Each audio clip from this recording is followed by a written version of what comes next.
Hi, I'm Mark Small of Civil Discourse Now. This is January 17th, 2025.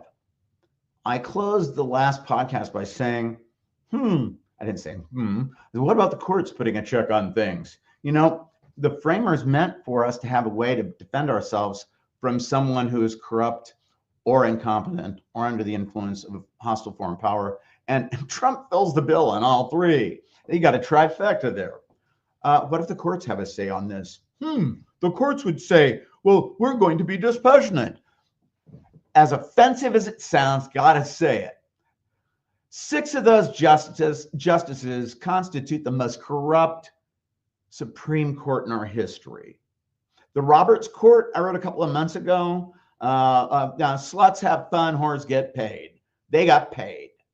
Now, I'm going to say 5 of those justices are on there for lease because Roberts has 10 mil plus that his wife received as a headhunter. Oh, that's not an appearance of impropriety. But the one that's most offensive is Clarence Thomas.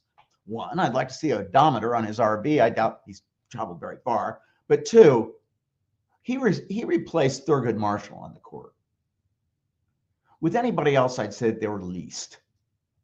But Clarence Thomas believes in original intent. Well, the framers' original intent was continue slavery.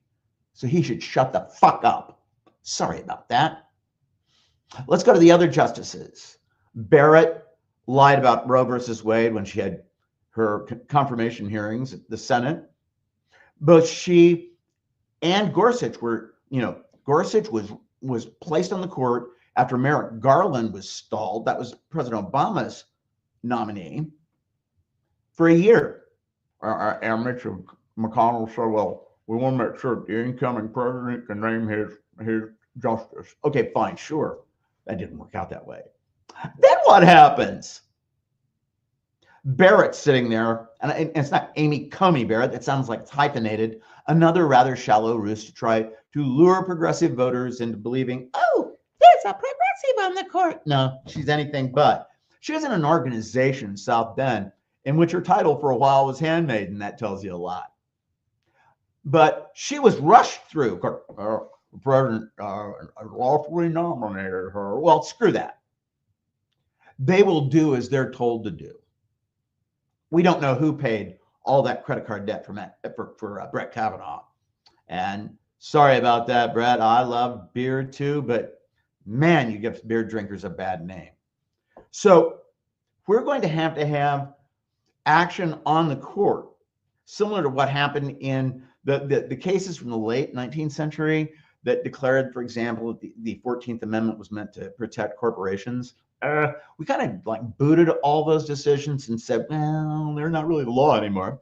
We're going to have to do that with the entire body of case law that the Roberts Court has generated, and look to connect the dots. Because here's another thing.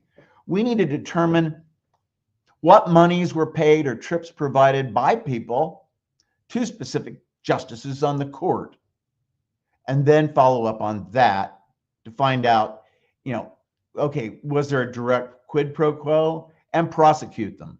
That can be done. Now, that sounds startling. What they're trying to do is take this country over. The framers provided a mechanism to protect us from such people. They had electors. Alexander Hamilton said it's the most excellent way. You have these people who are going to be voting only on one thing, and that is who should be president. And Madison said in his notes to the Constitutional at the Constitutional Convention that Poland and Prussia had been looking at. There was a prime minister being chosen, and there were powers in Europe. They were trying to have input on it. Maybe it was Poland trying to get input on the prime minister. Anyway, they're very aware of that. Now, we've had it actually happen here.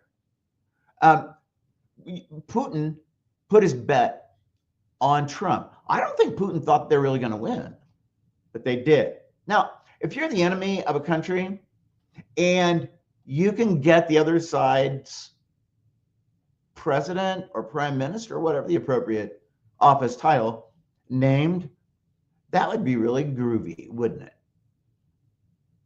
What happens then next? Let's ponder that in the next segment. Peace.